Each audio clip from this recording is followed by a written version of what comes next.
Hi friends, મેં જો આવી રીતે ઘરે અગરબત્તી બનાવવા માટે આ છે નાળિયેરના છોતરાનું જે મેં મિક્સરમાં ક્રશ કરી અને લઈ લીધું છે.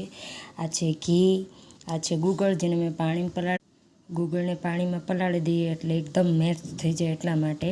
આ છે કપૂર અને આની અંદર મેં તજ, લવિંગ, આખા મરી આ બધું મિક્સરમાં જ્યારે હું નાળિયેરના છોતરાનું ક્રશ કરતી હતી ત્યારે જ મેં અંદર નાખી દીધું છે ક્રશ કરવામાં.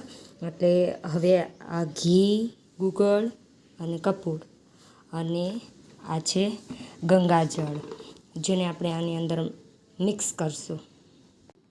તો આપણે ગાયનું ઘી આ રીતે અંદર નાખી દીધું છે.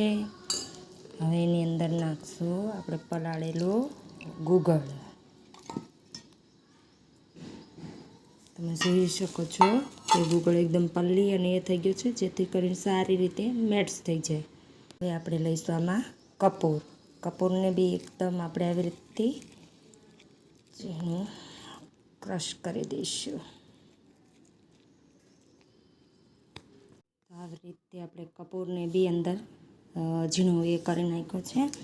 હવે એની અંદર નાખશું આપણે ગંગાજળ. ગંગાજળ નાખી અને એકદમ આપણે જેમ લોટ બાંધીએ એ રીતે આને મિક્સ કરી દઈશું. હવે આ ટાઈપથી આપણું બધું મિશ્રણ આવી રીતે તૈયાર થઈ જાય એટલે આ રીતે કરી એને આ રીતે ગોળ ગોળ એ બનાવો.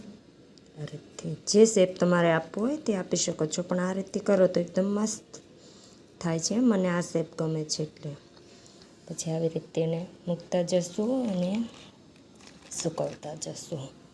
જો આપણે એક બે બનાવીને બી રાખેલું છે જેનું અમુક આ રીતે કરી અને સૂકવી દેવાનું છે. સુકાયા પછી એકદમ જો આવી રીતે તૈયાર થઈ જશે.